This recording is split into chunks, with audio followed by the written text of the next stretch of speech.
शिवशक्त्या युक्तो यदि भवति शक्तः प्रभवितुं न चेदेवं देवो न खलु कुशलस्पन्दितुमपि। अतस्त्वामाराध्यां हरिहरविरिञ्चादिभिरपि प्रणन्तुं स्तोतुं वा कथमकृतपुण्यः प्रभवति। तनीयां सम्पांसुं तव चरणपङ्केरुहभवं विरिञ्चिः सञ्चिन्वन् विरचयति लोकानविकलं।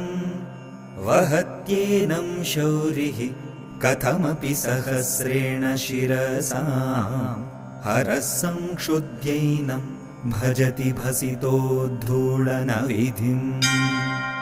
अविद्यानाम् अन्तस्तिमिरमिहिरद्वीपनगरी